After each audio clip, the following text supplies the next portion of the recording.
Okay, let's unpack this.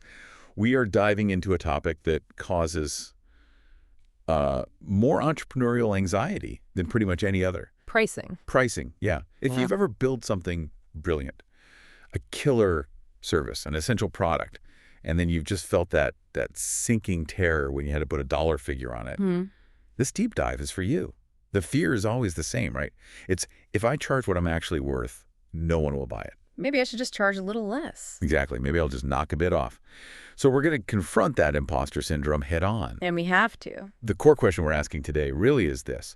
Is price just a calculation, cost plus margin, or is it something else entirely? It is absolutely something else entirely. I mean, the conventional wisdom that says if I lower my price, my volume will automatically shoot up it's fundamentally flawed. Especially when you're not selling like a can of soup. Exactly. When you are selling expertise or results or a truly premium service, what the research we've synthesized for this demonstrates is that price is not a mathematical input.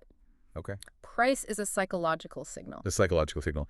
And that signal, according to the sources, it dictates your entire existence as a business. It really does. It tells the market who you are, what caliber of client you attract, and ultimately whether you are fighting in that exhausting, unwinnable race to the bottom. Or competing strategically in the race to the top. Right. So our mission today is pretty simple. We want to give you, the learner, the evidence needed to conquer the fear of high prices. We're going to show that pricing high is not a luxury or, a form of greed. It's not. It's an absolute necessity for positioning, for client quality control, and for business stability. Okay, so let's jump right into the deep end with this really dramatic analogy that illustrates how intensely high stakes change our perception of value.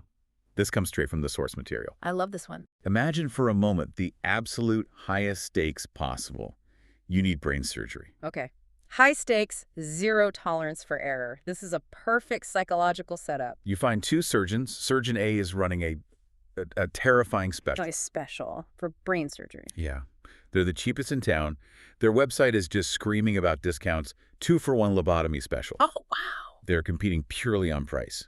Then you look at Surgeon B. Okay. Surgeon B is known worldwide. They're the most expensive surgeon in the country, maybe the world. Right. They have a 6-month waiting list, and they never, ever offer a discount.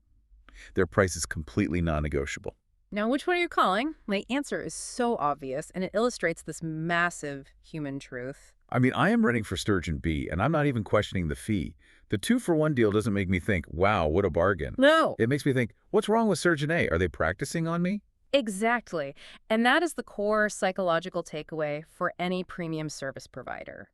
When the stakes are high, when the outcome truly matters to your client's life or business, the signal cheap translates instantly to the market as dangerous. But I have to ask, why is that the default interpretation? Shouldn't a rational buyer appreciate a discount?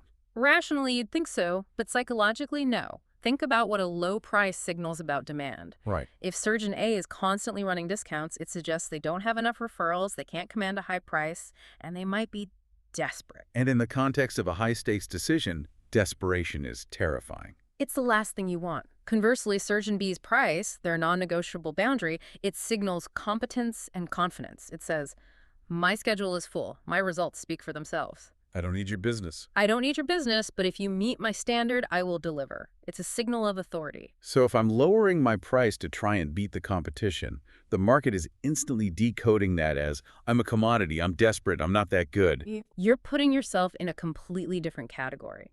It's a self-fulfilling prophecy. How so? When you price low, you signal a lack of confidence in your own delivery, and then the market mirrors that lack of confidence right back to you. But when you price high? When you price high, that price acts as a filter. It instantly removes you from the cheap commodity bucket. Okay, let's take this one step further then. Does the price only affect the initial signal to the market, or does it actually change how the client interacts with the service once they've already bought it? That is where this research gets really fascinating, because the price tag fundamentally changes the subjective experience of the product or service itself. So it's not just about perception before the sale. No, this isn't just external reputation, it's internal reality. This brings us to that incredible study mentioned in the sources, the famous wine experiment. This completely blew my mind when I first read about it. It's so revealing about the neuroscience of pricing. So researchers took a group of people and had them participate in a taste test. They were given 2 glasses of wine and told one was labeled, say, $5 and the other $50. The participants were asked to taste both and rate them on quality, flavor, enjoyment. Standard stuff. But crucially, they measured their brain activity while they were doing it. Then what happened? Everyone, and I mean everyone, including professional tasters, rated the $50 wine as significantly better. Of course they did. They enjoyed it more, they described the notes as richer, and their subjective enjoyment was just higher. And the punchline that everyone needs to remember. Is that it was the exact same wine poured into both glasses. The exact same wine. The price tag did all the heavy lifting. That is incredible. Right. So it wasn't just them saying it was better. Their brains, actually. Yes. The price created a physiological difference. The research showed that when participants drank the wine they believed cost $50, their brains released a measurable amount of more pleasure chemicals No way. in the reward centers of the brain.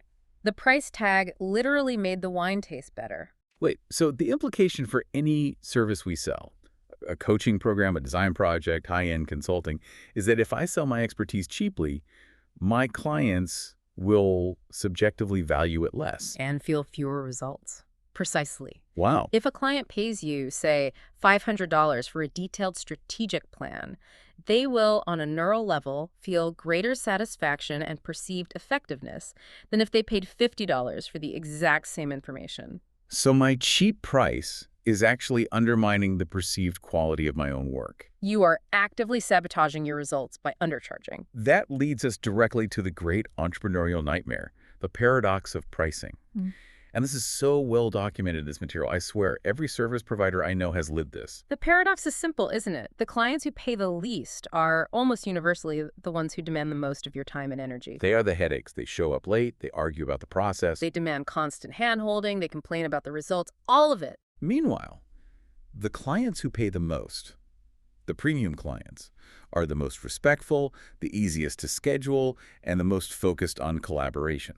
They're the ideal customers. It just seems completely counterintuitive. Why would someone who pays, say, $10,000 for a service be easier to work with than someone who pays $100? Shouldn't the high payer feel more entitled? The answer lies in the concept of commitment, or as the sources call it, skin in the game. Get in the game. Right. When a client pays $10,000 for a major transformation, a fitness program, business coaching, whatever it is, they are deeply invested. They need that project to succeed because the cost of failure is high. So they'll show up early, they will take notes, they will follow the difficult instructions. They hold themselves accountable. Yes.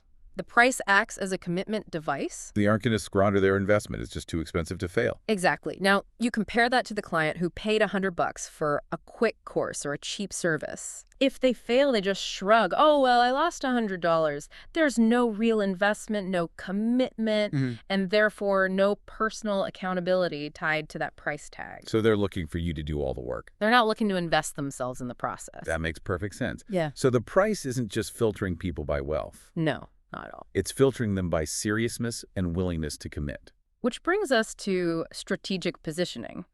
If you try to avoid this psychological reality by competing on price, You immediately engage in the race to the bottom. and the research is so clear on this, the race to the bottom is a game you cannot win. You will become extinct. Pretty much. There will always be someone willing to go broke faster than you, or someone operating globally with radically lower overhead who can always undercut you. So if your primary differentiator is I am cheap, you have no sustainable business, You have nothing.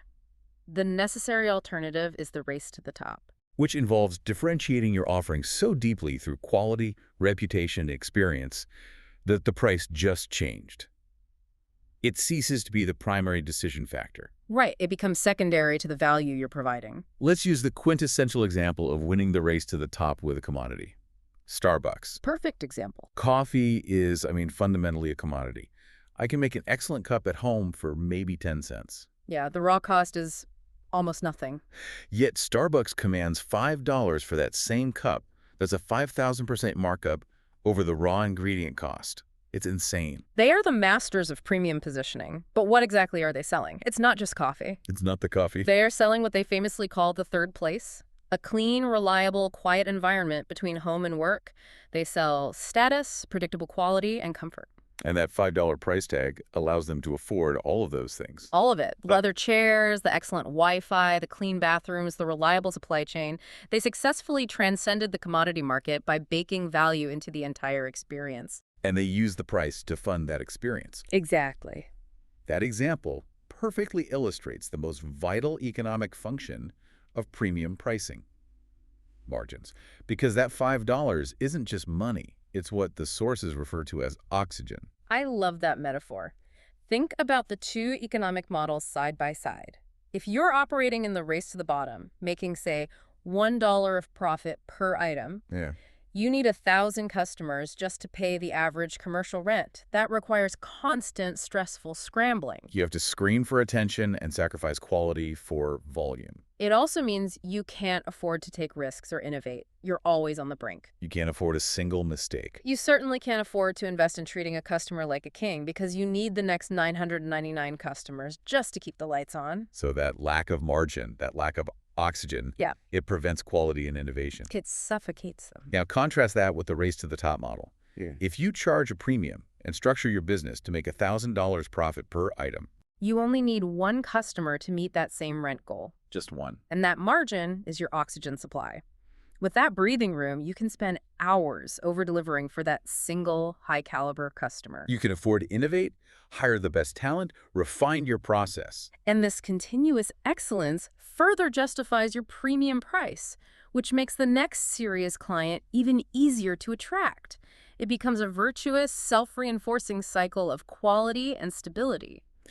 So if we pull all of this together, the psychological signal, the commitment paradox, the need for business oxygen, we see that a high price is not a barrier to entry. Not at all. It is a critical filter. It keeps the low commitment, high demand headaches out. And it ensures your time is dedicated to the serious players. It acts as an energetic filter as much as an economic one. Right, ensuring that the work you do is for clients who actually respect your process and are ready to receive the value. Which brings us to the most practical part of this deep dive, the final challenge presented by the material. It's designed to be terrifying, but if you do it, it immediately breaks that psychological barrier you've built up around your pricing. The challenge is straightforward. You, the listener, need to pick one product or one core service that you offer right now.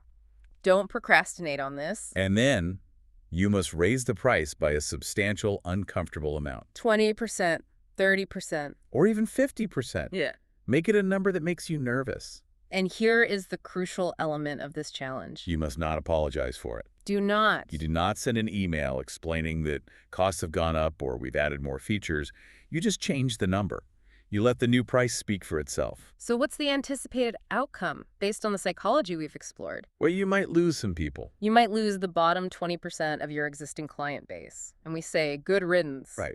Because those are likely the energy-draining, uncommitted clients who are barely paying you enough to matter anyway. And losing them frees up your emotional and creative bandwidth. It's an addition by subtraction. But the flip side is that you immediately send that powerful confidence signal into the market. And you start attracting a new caliber of client. One who respects the value, who is willing to commit, and who understands that a high price is simply a prerequisite for the quality and results you provide. The core lesson we want you to walk away with is that your pricing is your positioning. That's it. Pricing high attracts investment and respect, leading to a much stronger business, higher quality work, and critically, a better quality of life for you. It truly is counterintuitive.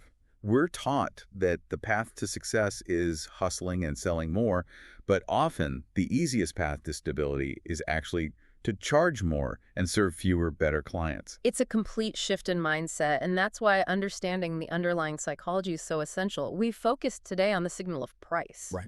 But that signal has to be connected to a robust pricing philosophy. So before we sign off, I want to leave you with a provocative thought that sort of sets the stage for our next discussion.